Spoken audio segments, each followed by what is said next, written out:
Action. Hi, everybody. I'm Dave Schade, the director of your Alaska Division of Agriculture, and today is Alaska Agriculture Day. So because of things that have been going on and that, but I wanted to show everybody, we have our proclamation from Governor Dunleavy. As you all know, that it's been a very high priority of the Dunleavy administration. The pandemic made it really clear that food security and that in agriculture is important. So I'm going to not read all the whereases because it starts as whereas agriculture started in the 1800s. People don't realize that some of the biggest farming started out supporting the miners in the 1800s in the chicken area. And they had large farms up there. There was food for the miners because that was days before refrigeration and that. And so, you know, we have a growing population of farmers and of course, a population in Alaska that needs the food. So with the development of the new crops, the expansion of mariculture, the expansion of traditional and alternative food distribution systems, and the continued cooperation between pioneer farmers and innovative partners demonstrated Alaska's creative capacity to expand its agriculture sector. I mean, that last paragraph says it all.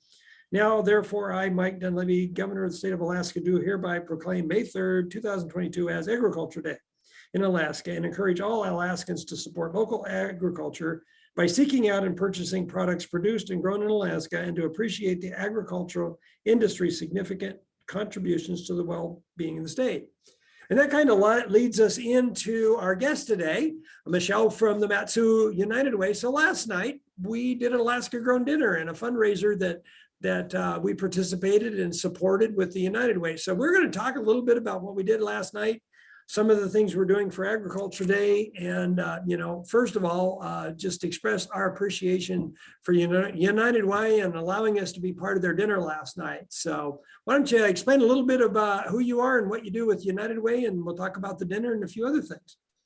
Cool. I'm Michele Harmeling, Development and Outreach Director for United Way of Matsu. And this is, what's your name? Walker Harmeling, who is home from school today. So you get two for the price of one. The dinner last night was awesome. It was originally kind of a concept that came out of the first annual Tundra Chef cook-off at the fair last year, which was put on by the fair, but also by yourselves at Alaska Grown and Division of Agriculture. So all of the ingredients for that kind of Iron Chefy cooking channel kind of live showdown were Alaska grown products. And we actually utilized a lot of the same vendors or the same producers and farmers to do the dinner last night. So typically United Way of Matsu does a big shindig every year. And this just so happened to be our one for 2022. And we were happy to dive on and partner with Alaska Grown and Division of Agriculture and just kind of turn it into a celebration of local products. It was a fundraiser for United Way of Matsu, and it was also our annual awards. We have Volunteer of the Year Award and a Lifetime Achievement Award and a Business Partner Award every year. So that's what we were doing last night. Great. Well, why don't you announce that? Do you have the winners? You could let people know on a little bigger audience who won, because that was kind of fun to see. I do. So we typically get some pretty awesome nominations. We had no difference there this year. Our winner for the Volunteer of the Year Award, which is for community service in an exceptional manner over the last, calendar year, 12 months, was Linda Chudd. She is a very, very long time Valley resident. 40 or 50 years, maybe longer than that. And she's volunteered all over the place. She's a former teacher and currently she's volunteering at my house. So that was our Volunteer of the Year. And our Lifetime Achievement Award winner was none other than Lisa Wade. Lisa Wade is the director of Chickaloon Tribe up there in Sutton. And I can't even list all the things that she does, all of the nonprofit boards that she's on, and how much work she does to advance, not only education, but social equity and culture all over the Valley. And she's another just a fixture in the Valley community. Our Business Partner of the Year was actually the Alaska State Fair. So they did a lot of work with us last year. We had a program going that directly actually addressed food insecurity in little guys. So those are daycare age children, ages 6 and under. We had done a lot of surveying with a partnership that I head up, or a coordinated effort called the Early Childhood Partnership, which is aimed at that younger child and that younger age. And what we saw coming back was that overwhelmingly 80% or higher of the daycares that we surveyed in the valley-wide area, and that includes Sutton and Talkeetna, all the way up through there, felt like they had kids in their care who didn't get enough food. And that was specifically over the weekend. So you figure it's the same thing as school. If school's not in session, then school meals are not available. Let me pass Mr. Walker off down here. He's going to go play. Same thing with daycares. If daycares are closed, and they were during COVID quite frequently, then those children are not getting fed. So we ended up just packing little lunch sacks full of snacks, granola bars, apples, cutie oranges, things that were designed to be a little bit more shelf stable, but also kid friendly, and passing those out. Our volunteers would kind of go out to the four corners of the valley and deliver those around to the daycares, who would then make sure the kids got them in the backpack or give them to mom and dad at the end of the night. So the run time on that specific project that we were staging out of the fairgrounds was approximately 12 months all told that we did it for. And we passed out 12,000 of those snack sacks. Wow, that's great. So if you're supporting United Way of Matsu, that's what you're supporting. You're supporting feeding kids, you're supporting volunteerism.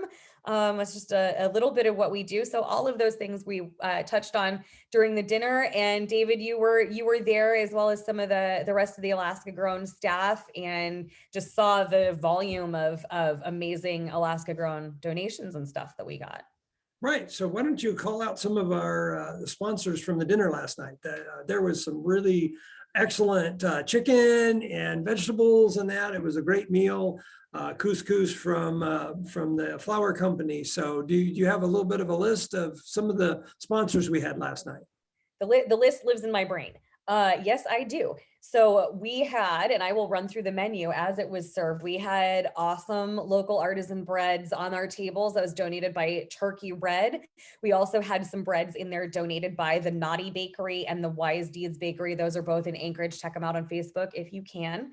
And then we had just a little classic kind of wedge salad. And with that wedge salad, we had goat cheese that was actually donated by Susie Crosby, who is the State Fair's events coordinator. What you may or may not know about Susie is she also has goats. So it was goat cheese, or chev cheese, from Cottonwood Creek Farm. That's Susie's farm. And then we also had a hard-boiled eggs plural, because we had 15 tables worth of salads, but those also came from Frosty Meadow Farm and Poultry Processing. So another great product you can get from Chandra. And then we had, like David said, our couscous salad that was shipped direct to us from Milo up there in Delta Junction at Alaska Flour Company. And he also sent us just a bunch of cake mixes and brownie mixes and all kinds of goodies that were in our auction baskets. That was pretty amazing. We had microgreens donated by Raven Creek Farm and Seeds and Soil Organics. And then we had what we are now, this is going to become an annual tradition. It has to, because they have a name. Frosty Meadow Farm hand reared these chickens for us. They are now Kickoff Kitchen chickens. So the name of that event last night was the Kickoff Kitchen dinner. Those are Kickoff Kitchen chickens. Say it 5 times fast, because I can't. And they did an amazing job. We had our little Big Lake Backyard 4-H Club team of volunteers. They hand reared those birds, they butchered them, they processed them, they grilled them for us. So it was just a really shining example of direct farm to table. And I think that's not something that people see a lot, is like, wow, here are the humans who raise the birds and process the birds that I'm eating right now. Typically we get like giant saline injected, Kroger chickens. And that was so far from what we had last night. It was awesome. And then we had an awesome dessert auction, and everything was homemade by 4-H. Yeah, it went really well, and I was lucky enough to win the turkey in the silent auction. So I'm going to call in and say, hey, I'm reserving my turkey, and that would be great. So we were talking a little bit about what the United Way does throughout the valley and that, and how you help with food security. And you were talking and telling me a little bit about how you work your community impact grant program and that. So why don't you explain to people how you make sure that this is spread out, and the volunteerism, and how people can help you as you work with these programs? So the Community Impact Grant Program is actually designed so that your donation goes comes into United Way of Matsu, and it goes into this bigger pool. And we take grant applications for that program every year, right around the same time. If you're looking for updates on that, you can check our website or you can give us a call. We will let you know when that grant application process is open if you are a nonprofit. But when we get those applications, we then will turn that around, we review them, and we kind of spit the money back out in chunks from this community impact grant fund to other nonprofits in the Valley. So when you donate to us, you are supporting us, but what you're really doing is helping us support this massive kind of network of other nonprofit agencies in the Valley. And some of those typically include places like Kids Covered, who has a really robust child feeding program. Sometimes the Matsu Food Bank, Palmer Food Bank, places like Family Promise or Alaska Family Services, who are their housing clients. So they're housing folks who are, domestic violence survivors, they are homeless, they are families with housing instability. Those folks need food too. So we kick those community impact grants out kind of all over the place. We have funded with those community impact grants, helped fund Meals on Wheels vehicles. So the Wasilla area seniors Meals on Wheels vehicle that you see driving around, the Palmer Senior Center or Matsu Senior Services vehicle that you see driving around, partially funded by those grants. So that's just a really great way if you want to donate and just make sure that that's where your money goes. Our website donation form is always open, and you can rest assured that that's where that is going. You can indicate on that form what you would prefer to support. United Ways typically have about 3 pillars that they like to focus on, and ours are quality education, good financial stability, and great health for all Matsu residents. And you can tell us which one of those 3 buckets you want to maybe help fill up a little bit. Perfect. Yeah. And it was a lot of fun. There was a good room. I'm looking forward to next year. I really think that it'll be a lot of fun. And so as part of Agriculture Day, it's Alaska Grown. We've been talking about that. So the folks and I'm going to have to read some of this because I can't remember all the details, but the staff is running a little competition today. So if you go on our Alaska Grown website and let's see, how'd she say? You've got to enter to win. The Alaska Grown followers will need to go to the Alaska Grown Facebook page, Ag Day giveaway post, like the post, and comment on what are they doing to support Alaska farmers. Do you spend at least $5 a week on Alaska Grown? Do they have a business that supports Alaska Grown? Do they help out or volunteer at a farm? Do they assist in the farmers markets? Do they shop at the farmers markets? Do you look for restaurants that do Alaska Grown? And what we're going to do is we have a couple of gift baskets. So it's going to be random drawings if you get in. We got barley couscous, Cajun barley, and chicken barley from the Alaska Flour Company, Kodiak chocolate chip mix from Alaska Flour Company, barley flour from the Alaska Love Company, kelp seasoned mix from Barnacle Seafoods. Those are young folks down there in Juneau. That is good product. We had the undersecretary on a visit, and she had it out front, and the salsa, she's from New Mexico, and she's like, well, I can't say it's better than ours, but it's really good. So it's pretty good when you can get a New Mexican to say that your salsa is really pretty good. That's really great product. Gallon of whole milk from Alaska Grange Dairy. That is really good milk. Spring mix from City Farms, Alaska. A dozen eggs from our friends out at the Matsu Farm Co-op, can't even read. 5-pound potatoes from Ben Vanderweel and the family at the Vanderweel Farms. And we're throwing in Alaska Grown t-shirt, size large, Alaska Grown apron, and some stickers and bumpers, tattoos, and all of that. So Amanda Swanson and our marketing team, Glenda Gravi, all those folks have been working on that, some of which and some of you will get to know, because these are the folks that are out there supporting our restaurant programs, all the other things that we do, supporting our farmers in that. And, Michele, I think one of the things that what you said that really rung home to me is that this is a community. And that is, what we try to do in the SHARE campaign. As a state employee, I always get involved in that and support that in United Way. And that's one of my check boxes that I do. And I encourage people that have the resources to help others. I mean, whether that be donating time, whether it be donating food, service. Sometimes we have our time and we can use that to help. So We have a growing ag industry. You've got the co-ops, you have the different things. A big shout out to the fair, like you said, a wonderful sponsor. August 25th this year, we're going to have Alaska Ag Day again. So Michele, hopefully we'll be seeing you guys there again. We're going to have some live events again, and we'll do our cook-off. I think that's a lot of fun, and I think that really highlights Alaska-grown products, from meats to the vegetables and that. And frankly, some people brought in things I didn't know we grew up here. It was kind of fun. Mariculture, we had the oysters and the kelp, and those are kind of things that I think we will continue to grow. So with that being said, Michele, what are the thoughts do you have about agriculture and how it all ties into what we do?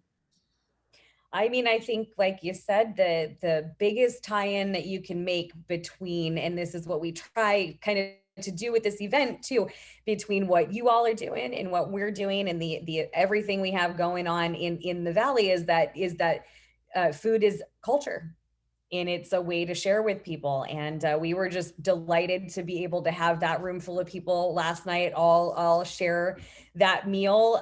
Same thing when we did the Tundra Chef cook-off last year. I sort of somewhat erroneously made way too much couscous, but we had plenty for everybody out in the audience to try, not just the judges. You got lucky, you got like the big old thing of it, but having that community aspect and the culture that food brings to us, and the fact that it's something that we can all put a little bit of love into, and that we can all share. If you can't donate financially to United Way of Matsu or to any of our other great nonprofit organizations, you could certainly consider making a food donation to one of your local food banks. You could certainly consider volunteering for the Christmas Friendship Dinner or for community dinners over at Frontline Mission, for example. You could consider packing some lunches for some kids. It's always a need, but it's also always a thing that shows people that you care, and that you have that love for community and for everybody that's around you. And if you can find some local product to throw on in there, that's awesome. We definitely always try to. And I think, that we're going to continue doing this. There's plenty of ideas rolling around in here. Well, it started probably right around like 9:45 last night as we were like doing the last of the dishes, like, okay, next year, I bet we could do this. So we hope people keep an eye out for this specific event with United Way of Matsu, but also with everything else that Alaska Grown is doing throughout the year, and definitely the stuff at the fair. I'm pretty sure I already got voluntold that I'm doing that. May or may not have been Amanda and Sarah that were like, are you coming? And I was like, all right, just give me a red apron this time. So looking forward to all of it, and watching things just continue to expand and grow all year long, literally and figuratively.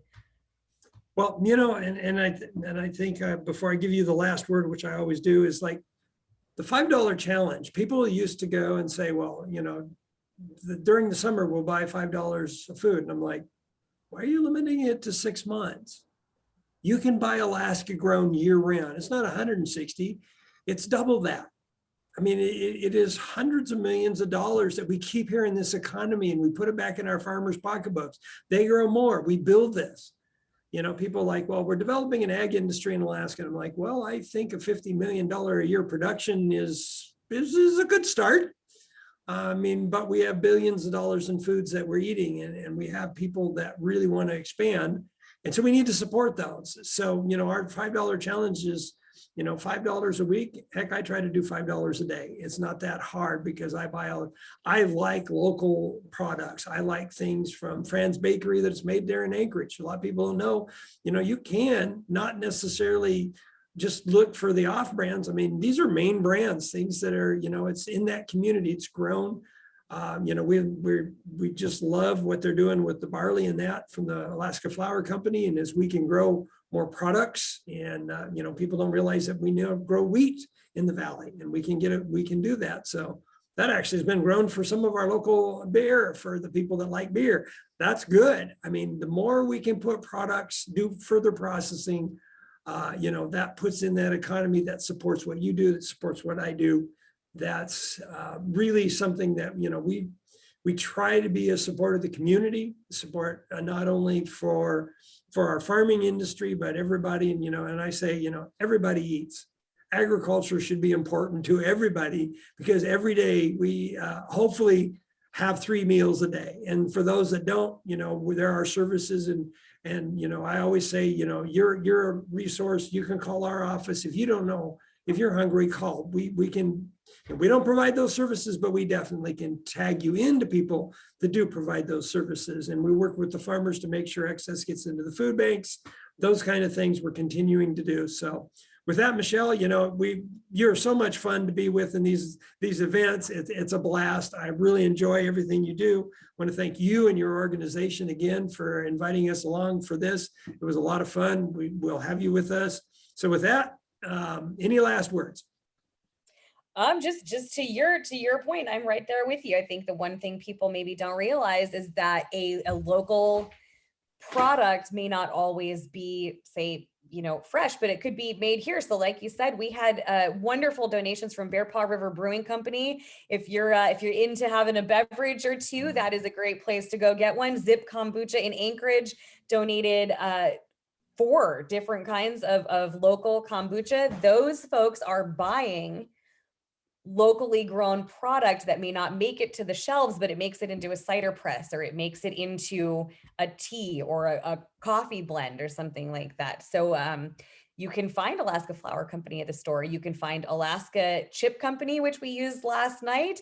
Right. You can find City Farms herbs on the shelf at Fred Meyer. Typically, you can find potatoes year round, or you can hit up any number of local farms and buy big old. Let me tell you what a screaming deal it is. My personal favorite is Three Ladybugs Farm right up behind me here on Scott Road. And I can get 2 50-pound burlap bags of amazing local potatoes, super high starch content. So they are really great bakers. Those suckers are only $20 a bag, $20 to $25 a bag for 50 pounds of potatoes. Right. And they keep in your garage over winter. I still have some. Been making mashed potatoes all week. So all kinds of good ways to, even if you can't get your lettuce and your tomatoes year round, you can do it. Just like there's always ways to volunteer with me year round. If you want to come hang out and listen to some more off the wall jokes and roll your sleeves up a little bit, you can head over to United Way, matsu.org/volunteer, and that will shoot straight over to me. That's all you're going to get if you volunteer as me. So fair warning, or shameless plug, probably a little bit of both, but always ways to give back year round. We just really love working with you guys. I'm super stoked about this year's Tundra Chef Showdown at the fairgrounds, and the wheels are already turning for Kickoff Kitchen for next year. So thank you guys so much for your partnership. I should ask John, do we have any questions? Sometimes we get questions in the chat. I never thought about that today here. No questions coming in at the moment. All right. Well, with that, Michele, I want to wish you a happy Ag Day. Thanks again for helping lead that off. And I'm sure we'll be talking again real soon. Have a great afternoon.